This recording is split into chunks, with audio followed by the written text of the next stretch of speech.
Pemirsa, kita lanjutkan diskusi ke Profesor Andi Hamzah.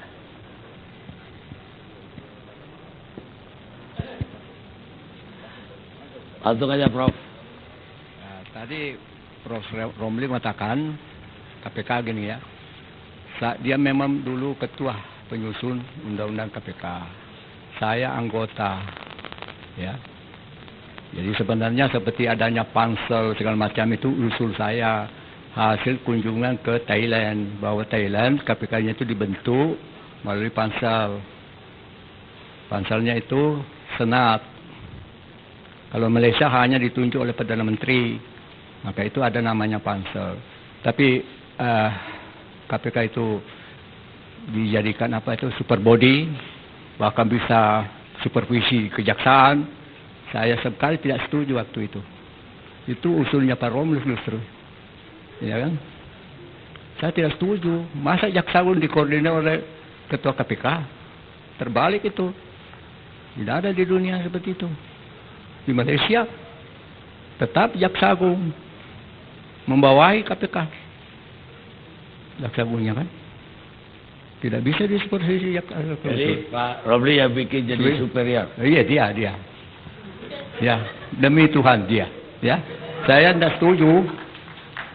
Ya kan? Saya tidak setuju.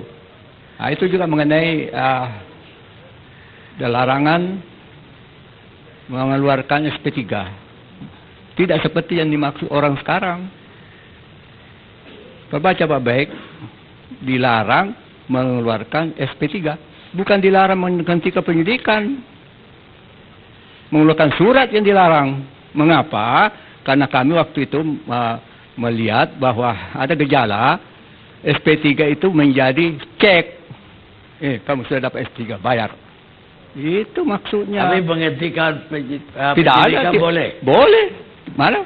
Tidak pakai bilang. Surat nggak penghentian penyidikan? Tidak usah pakai surat. Dan memang itu penghentian penyidikan itu tidak pakai surat sebenarnya. Benih aja. Masa pakai surat? Juga pernyataan seseorang menjadi tersangka tidak boleh, dilarang global itu. Di Belanda tidak boleh sama sekali. Itu bertentangan dengan presumption of innocence. Jadi mengumumkan orang jadi tidak boleh sama sekali. Boleh. Di KUHP Prancis, penal code, kode penal, barang siapa membeberkan perkembangan penyidikan dihukum sekian. Tidak boleh. 2 minggu lagi akan ada tersangka. Sama sekali tidak boleh itu. Jadi maka itu dalam rancangan KUHP. Kenapa Pak Andi Hamzah selama ini diam? Ini baru malam ini nih kita tahu. Saya tidak ada. Saya takut ya. Hah? Saya takut ngomong. Takut sama siapa? Mau campur urusan ini. Loh, Pak Andi Hamzah bertanggung jawab loh melahirkan KPK. Bukan. Romli yang ketua. Ya tapi bidan yang anggota kan.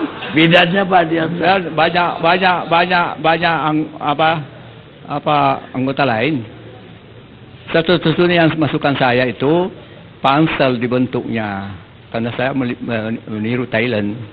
Ya, bukan Malaysia. Malaysia itu Perdana Menteri menunjuk, siapapun yang dipercaya ditunjuk. Jadi tidak mungkin di Malaysia itu KPK, BPR menangkap salah seorang anggota UMNO. Kan dipecat oleh Perdana Menteri. Lain dari sini. Jadi ini sebenarnya prestasi luar biasa dari KPK kita. Kita harus akui itu. Menangkap beberapa menteri. Ya, tapi Pak Andi Hamzah tetap tidak sepakat kalau SP3 nggak boleh dikeluarkan, kan? Dan diumumkan siapa tersangka. Iya, tidak boleh. Tidak boleh ada pengumuman siapa tersangka. Panggil aja diperiksa. Kamu sekarang tersangka ya. Cari pengacara. Tanpa umum kepada siapa. Apalagi konferensi pers. Jaksa, polisi, KPK, panggil wartawan. Sudah begini. Perkembangan sudah ada tanda-tanda. Ini tidak boleh itu. Itu tindak pidana di Perancis. Di mana kita bisa melihat memori patulitingnya itu? Apa ya? Ada nggak memorinya itu? Di kode penal tertulis di kode. Bukan di undang-undang KPK kita bahwa tidak boleh mengumumkan Atau Oh, tidak ada memang. SP. Tidak ada. Itu SP. ya internasional yang saya maksud. kalau SP3 ada dong? Iya ada. Dilarang membuat surat SP3. Surat, bukan dilarang menghentikan penyidikan. Karena kita duga ada semacam cek itu SP3. Kamu sudah SP3, bayar. Ya, gitu sekarang. Masa sesuatu tidak ada bukti dipaksa diajukan ke pengadilan? Ya disimpan aja di belah meja tanpa membuat SP3. Begitu kan? Semua negara seperti itu. Ya. Jadi tidak ada pernyataan orang tersangka. Tidak ada pernyataan hentikan penyidikan. Diam aja. Nah, masalahnya itu pers mendesak. Mestinya pers tahu sendiri. Jangan tanya KPK atau jaksa atau polisi, ya. Nah, gitu. Jadi masalahnya sekarang ini karena norma-norma internasional dan nasional dilanggar semua pihak, ya kan? Norma internasional tadi itu dilarang orang menetapkan tersangka, ya kan? Nah, nasional ini kita menganut asas legalitas. KUHP pasal 1 ayat 1 ya. Tidak seorang dapat dipidana, tidak suatu perbuatan dapat pidana selain berdasarkan kekuatan perundang-undangan pidana yang ada sebelumnya. Wet telak seraf berpaling perundang-undangan pidana, bukan undangan pidana. Jadi orang masih bisa dihukum dengan undang-undang wet di Belanda. Orang bisa dihukum dengan PP, peraturan pemerintah. Dekret van de Koning di Belanda, dekret raja. Orang bisa dihukum dengan perda seperti kanon di Aceh itu. Tapi acara pidana harus undang-undang, itu bedanya. Jadi salah sekali itu putusan peradilan bahwa di dalam hanya dalam KUHP ada asas legalitas. Di dalam KUHP tidak ada. Justru KUHP lebih kencang. Ya, pasal 3 KUHP. Peradilan dilakukan berdasarkan undang-undang ini. Harus undang-undang. RSC itu tidak menganut asas legalitas dalam hukum pidana. Betul, KUHP. Orang bisa dihukum dengan analogi. Kalau tidak ada di dalam KUHP, tapi rakyat minta dihukum saja dengan memakai pasal yang paling mirip secara analogis di dalam KUHP. Tetapi justru KUHP-nya menganut. Begitu pentingnya hak asasi manusia dalam acara pidana. Pasal 3 KUHP RSC mengatakan begini. Public Security Organ. Badan Security Publik. Maksudnya penyidik. People's Procuratorate. Jaksa rakyat. People Judge. Hakim rakyat. Should strictly observe this law and other relevant laws. Penyidik, jaksa rakyat, hakim rakyat harus secara ketat memperhatikan undang-undang ini dan undang-undang lain yang relevan. Itu KUHP RSC. Ini apakah ini penggeledahan DPR Batu Gana? Apa ada perintah hakim? Apa ada izin hakim? Ya kan? Ini seperti ya? Ini penggeledahan rumah novel. Apa ada izin hakim? Nah, ini pelanggaran semua. Jadi institusi semua di Republik ini harus dibenahi dong. Seluruhnya, betul. Jadi kalau tidak bisa dibenahi, ya, keadilan tidak ada. Ini akan rakyat mencari keadilannya sendiri. Kalau rakyat tidak bisa mencari keadilan sendiri, Tuhan akan campur tangan. Percayalah. Baik, Prof. Mengerikan juga. Pak Refli. Ya, terima kasih Bang Karni. Saya kira memang sudah sekian kali kita bicara soal KPK dan Polri dan secara tidak langsung sepertinya kita kemudian akhirnya selalu terbelah ya. Ada yang kemudian bersuara lebih berat kepada KPK, yang bersuara lebih berat kepada polisi, dan makin kemudian keterbelahan ini makin besar, ya, makin jurangnya makin dalam, ya, disparitasnya makin besar, maka makin senang koruptor, kan kira-kira begitu. Karena lembaga penegak hukum akhirnya sibuk cakar-cakaran dirinya sendiri. Jadi kalau kita lihat misalnya kasus Novel Baswedan yang terakhir ini kan kalau analoginya pemberontakan G30 SPKI, ini mohon maaf, ini analoginya mungkin nggak tepat gitu ya. Itu seperti konflik internal Angkatan Darat, ya. Sebenarnya kan pasukan Cakrabirawa dan lain sebagainya melawan pasukan RPKAD dan lain sebagainya, itu kan konflik internal Angkatan Darat juga sebenarnya. Cuma ada faktor PKI-nya pada waktu itu. Nah sekarang sama dengan Novel Baswedan. Novel juga polisi ya. Saya mengutip Anton Tabah misalnya, katanya hampir semua resersi itu pernah nembak orang. Ini kutipan dari Anton Tabah. Bapak punya orang sendiri kan, kolumnis dan lain sebagainya. Tetapi kemudian mungkin karena teks dan konteksnya berbeda, yang lain ya lolos begitu saja. Tetapi untuk Novel Baswedan karena ada teks dan konteksnya yang berbeda, maka kemudian ya dia jadi lain. Kalau tadi Profesor Romli mengatakan ini kasus yang biasa, maka kemudian ILC ini mengangkat kasus yang biasa saja. Pasti tidak kan Bang Garni ya? Karena kasus ini dianggap extraordinary, ya, merebut perhatian publik, maka kemudian menjadi tema di ILC. Kan begitu logikanya. Kalau kasus biasa, mengapain kita berdiskusi kasus biasa kan? Karena yang kita bicarakan masa depan pemberantasan korupsi dan masa depan Indonesia. Tentunya kan begitu. Kita ingin mencari bagaimana problem solvingnya. Nah saya dalam rangka problem solving itu begini. Ini pikiran saya sendiri sebenarnya. Kalau kasus tuh banyak saya kira ya. Saya kira semua orang di ruang sini kalau dicari-cari kesalahannya pasti ada ya. Apalagi anggota DPR ya. Pasti banyak ya. Kesalahannya pasti banyak ya. Tetapi masalahnya adalah apakah kemudian kita ingin mencari-cari kesalahan orang. Nah saya melihat ya, mestinya kita menggarisbawahi 3 hal ya. Menurut saya ya. Kalau konteksnya itu adalah kasus korupsi, harusnya yang disasar itu terlebih dulu adalah kasus-kasus yang punya potensi mengembalikan kerugian negara yang besar. Saya kira itu menguntungkan bagi negara ini ya.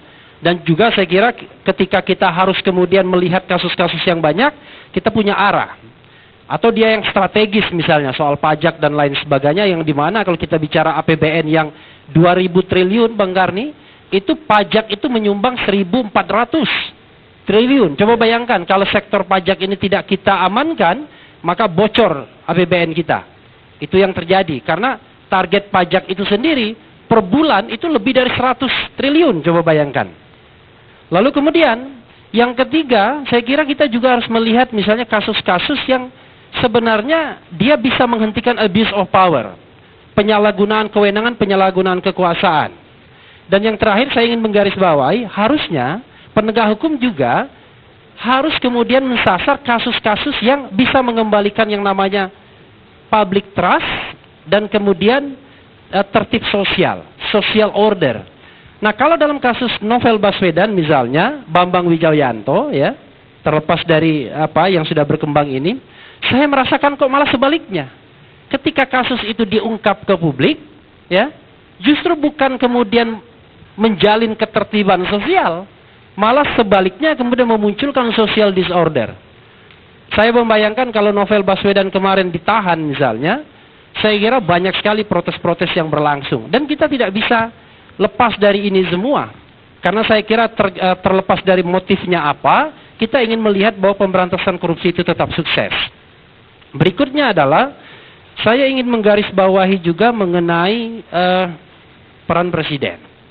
Pasal 8 Undang-Undang Polri, yang mengatakan bahwa yang namanya Polri itu di bawah Presiden. Saya cari penjelasannya, maknanya apa, nggak ada juga. Tetapi tidak mungkin suatu pasal itu ditempelkan begitu saja. Hanya mengatakan bahwa polisi berada di bawah presiden. Lalu presiden doing nothing. Kalau seandainya dia patut menduga ada terjadi abuse of power misalnya. Karena itu saya mengatakan ya, dalam kondisi normal memang presiden tidak boleh ikut-ikutan. Tapi dalam kondisi yang memang kemudian dia mengharuskan ikut-ikutan, maka kemudian itu bagian dari kewenangan dia sebagai eksekutif tertinggi. Itu sikap saya. Itu sikap saya, ya. Itu bagian. Coba bayangkan kalau ada penegakan hukum yang tidak normal, presiden diam saja. Padahal konstitusi memberikan kewenangan paling tidak porsi paling besar kepada pimpinan negara ini untuk apa? Memajukan ketertiban umum, melindungi segenap bangsa dan lain sebagainya dan lain sebagainya. Saya kira porsi terbesar constitutional power ada di presiden. Coba bayangkan kalau presiden melihat polisinya misalnya melakukan abuse of power, misal ya, lalu kemudian dia diam saja. Saya kira kemudian masyarakat akan melihat kita memiliki pemimpin macam apa kalau kemudian mendiamkan saja adanya social distrust, social disorder. Maka kemudian kita akan punya leader yang tidak punya leadership. Itu yang paling penting. Nah, karena itu saya masih bisa melihat itu dalam rangka bahwa presiden sebagai penguasa eksekutif tertinggi. Dan ingat, polisi di bawah. Dia tidak lembaga yang sama sekali independen, bukan state auxiliary agency. Kemudian berikutnya adalah, sadar atau tidak, ibu-ibu dan bapak-bapak sekalian, kita sedang melihat terseretnya polisi dan juga KPK dalam konflik politik. Ya. Dan kemudian mungkin juga agenda para koruptor. Saya kira kalau kemudian terus-menerus seperti ini, koruptor senang. Karena paling tidak 50% kekuatan KPK akan lumpuh. Ya. Lalu kemudian mungkin elemen-elemen yang juga ingin melihat kesuksesan pemberantasan korupsi, dan saya kira masih banyak di kepolisian, itu juga konsentrasinya habis melayani hal-hal seperti ini. Maka kemudian kita akan melihat bahwa agenda pemberantasan korupsi mungkin dalam era pemerintahan Jokowi tidak jauh lebih baik dibandingkan era sebelumnya. Lalu kemudian politisasi itu sudah terjadi sesungguhnya. Ya, politisasi itu sudah terjadi. Kalau kita melihat misalnya sebagaimana sejarah petinggi Polri misalnya ikut ambil bagian dalam kampanye, lalu kemudian sekarang diberikan jabatan-jabatan yang kemudian mungkin bagian dari itu, maka kemudian kita akan melihat bahwa ada politisasi di sana. Nah, padahal yang kita inginkan adalah Polri yang sama sekali profesional, ya, dan betul-betul mengerjakan 3 tugas itu yang dimandatkan, yaitu pengayoman, menjaga Kamtibmas, dan kemudian law enforcement, penegakan hukum. Nah, kemudian terakhir, Bang Karni, saya bicara mengenai begini, hubungan KPK Polri ke depan, ya. Saya kira di ruangan ini saya tidak yakin kita menginginkan bahwa ya KPK dan Polri cakar-cakaran terus. Saya kira begitu ya. Kecuali mungkin kalau kita koruptor, mungkin begitu ya. Tapi kalau kita bukan koruptor, saya kira kita menginginkan hubungan yang baik. Tapi hubungan yang baik itu bukan mentoleransi tindak pidana korupsi yang ada. Baik di tubuh KPK maupun di tubuh kepolisian, kalau ada tindak pidana, saya kira harus diungkap. Kenapa? Karena hadirnya KPK, walaupun Prof tidak setuju tadi mengatakan, tapi undang-undang mengatakan dia extraordinary body. Dia kemudian melakukan supervisi dan lain sebagainya. Dan 2 saja objek dari KPK itu adalah penyelenggara negara, kan begitu. Yang kedua adalah penegak hukum. Jadi kalau seandainya kita berharap KPK berbaik-baikan hati dengan penyelenggara dan penegakan hukum, maka KPK nganggur, nggak ada kerjanya. Karena itulah dua objek yang dia betul-betul harus pastikan bahwa tidak terjadi korupsi di sana. Kenapa begitu? Sederhananya begini, ibu-ibu dan bapak-bapak sekalian, kita sudah tahu semua, berapa sih kaki KPK itu? Ya kan? Tidak banyak. Ada wacana untuk membuat KPK di daerah, saya termasuk yang tidak setuju. Karena kualitinya pasti akan jauh. Karena itu pastilah kita mengandalkan kejaksaan dan kepolisian dalam hal pemberantasan korupsi. Tetapi kalau ada soal-soal internal di kepolisian dan kejaksaan yang belum beres, ya, dan KPK juga harus beres juga, maka kemudian kita tidak bisa berharap bahwa yang namanya pemberantasan korupsi itu memiliki jejaring yang luar biasa dari Sabang sampai Merauke. Doa saya mudah-mudahan ini adalah debat kita terakhir soal KPK Polri. Ke depan ada sinergi yang baik, tapi tetap dalam rangka untuk semangat melakukan pemberantasan korupsi. Terima kasih. Assalamualaikum warahmatullahi wabarakatuh. Pemirsa, memang benar, tidak seorang pun yang kebal hukum. Namun kekuasaan bisa membuat seseorang menjadi tidak kasat mata atau tidak terlihat di mata hukum. Toban Beta, seorang penulis Indonesia. Kita rehat sejenak.